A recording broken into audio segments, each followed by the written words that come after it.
Hi there. I'm Renee Jamison from Mint Innovation, Head of Marketing, and I have the pleasure of talking with Dr. Will Barker today, who is the co-founder and CEO of Mint Innovation, a climate tech company based here out of New Zealand. Hi, Will. Good morning, Renee. Good morning. So just to start us off, Will, could you introduce yourself and tell us a little bit about your background and what you do? Sure. So I'm Dr. Will Barker, co-founder and CEO of Mint. Mint Innovation is a climate tech company that's been around for about 7 years.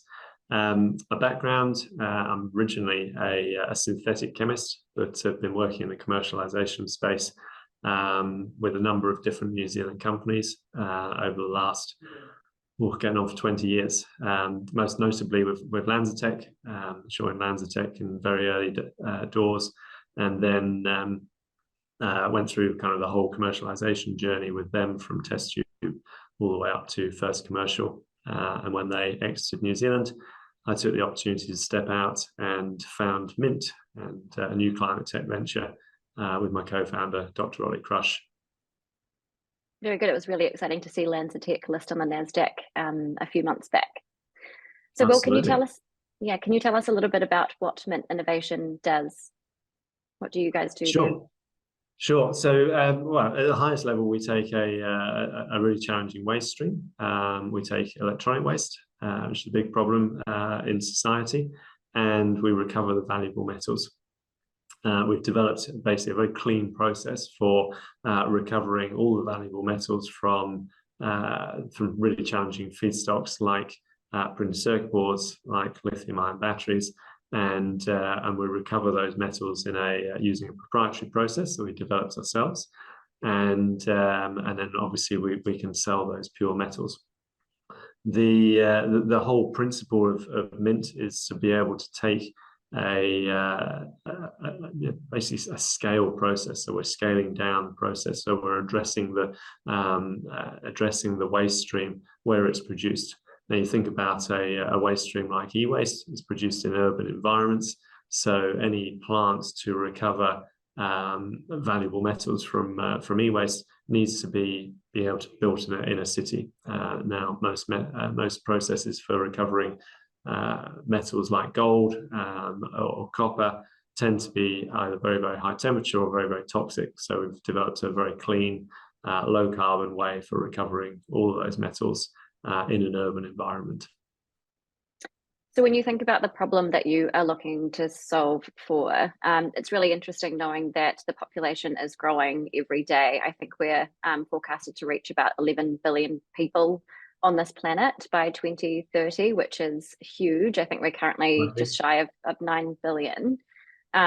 We all have a device. Most of us have a device. Most of us have multiple devices. We've got laptops, we've got phones, we've got washing machines, we've got many other electronic devices floating around. Can you just talk a little bit about the problem space that we are working in and why it's really important for us to solve or come up with innovative solutions here?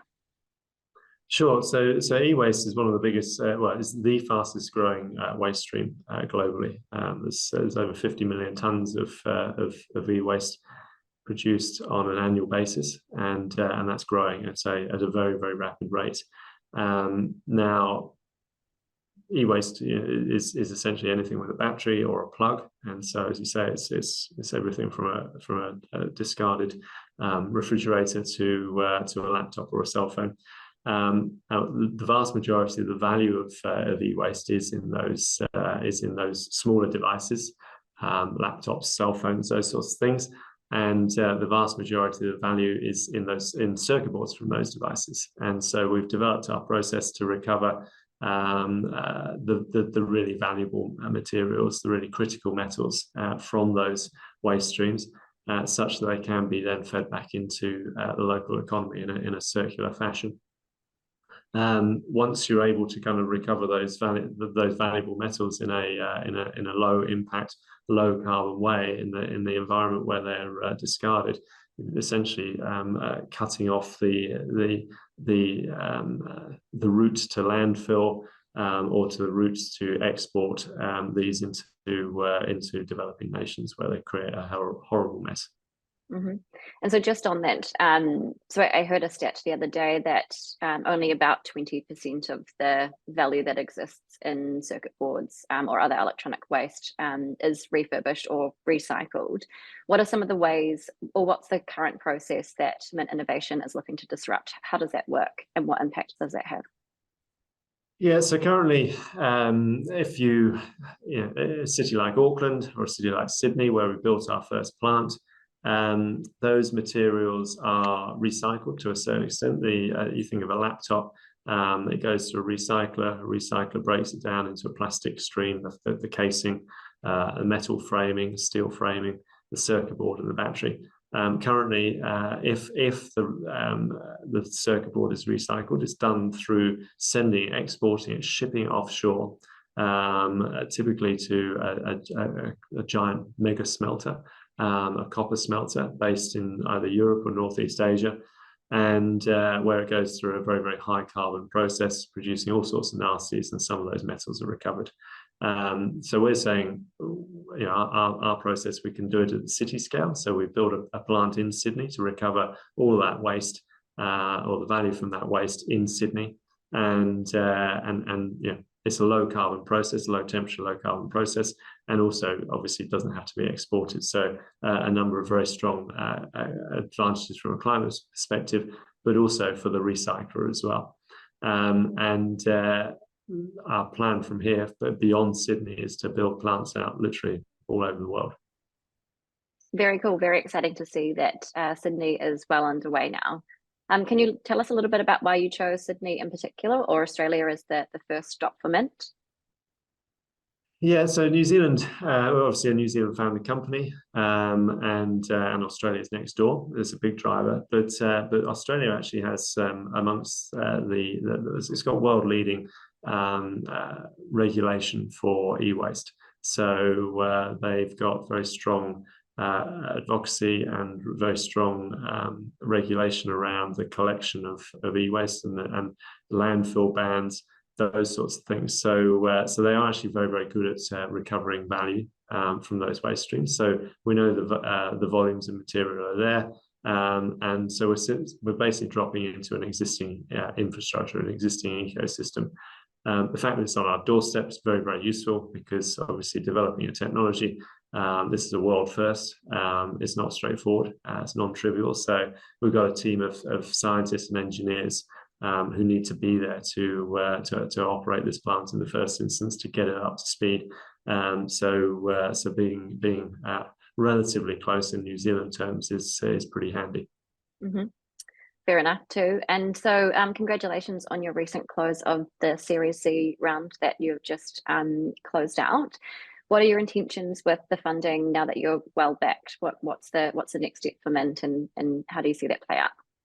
Yeah, thanks. And that was a journey, getting funding in this economic environment, but it's a testament to the team and what they produced to date.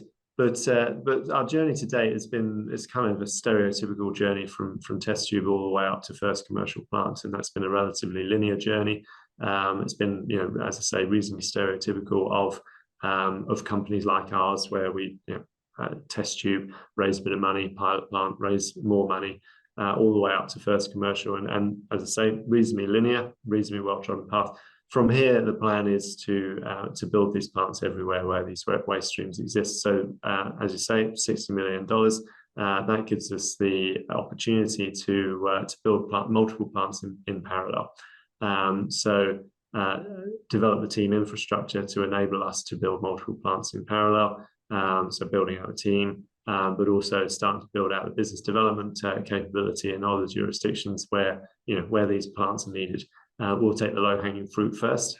Environments like Europe, that are again very, very strongly regulated, have very, very good collection rates of e-waste, and start building plants over there. Our second plant is already in progress, and starting to move that along in the UK, and then looking beyond that across Europe. And also the US is a very, very interesting opportunity, because obviously there's more technology there than there is most other places. So there's more waste there as well. So that's where we're focusing. and this capital gives us the opportunity to really kind of kick on. That's really exciting stuff. One final question to close this out, and it's a bit of a hot topic for us at the moment, or for the entire planet, but that is the climate crisis that we find on our doorsteps. I mean, we've all experienced extreme weather events recently, and I think that is really why it's important for companies like Mint Innovation and others around the world to focus on climate technology and building sustainable solutions. Which is all going to kind of collectively have the impact that we need to make the changes that we do need to make. And so if you were to, could you talk a little bit about the opportunities and challenges as you look in that kind of quickly growing waste to value sector for other companies that are looking to solve problems within this space? Yeah, sure. Look, it's a challenge. One of the biggest challenges that you face as a climate tech company is making money out of waste, making money out of energy solutions is hard, and so there's always a bit of a mountain to climb when you're solving those problems.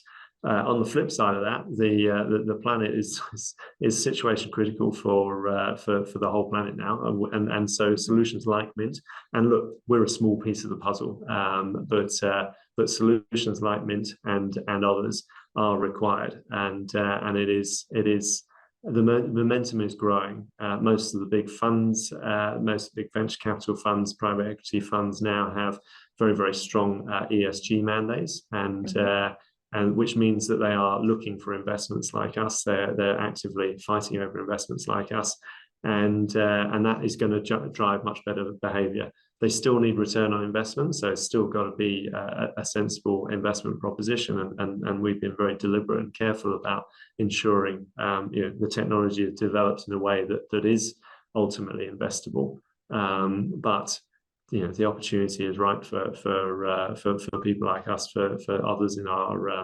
ecosystem, because the money's there. The crisis needs solving immediately, and New Zealand's well placed as well, because we've got the smarts, and we've also got interesting investors, but we've also got a bit of a track record through companies like Landsec, through companies like Mint now, who are blazing the way for others to follow, and that does represent a really strong proposition for the whole country. Yeah, it's a very exciting space to be in, and one to watch too. All right, well, that brings us to the end of our interview with Dr. Will Barker. Thank you so much for joining us today, and we'll look forward to watching Mint Innovation's journey to global domination, by the sounds of it. Thanks, Will. No, my pleasure.